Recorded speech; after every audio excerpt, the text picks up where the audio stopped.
earthquakes, standing strong pa din. Asa karon? Asa karon? Nako sa Japanese panel. Davao City. Philippines. Taga saan po kayo? Davao Oriental. Panay-panay.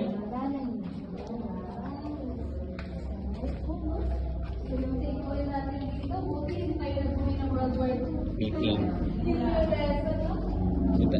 So, kahit mga Japanese po yung nakinabang ng Filipino slaves po, kita po ang na-nuan at ang mga ancestors.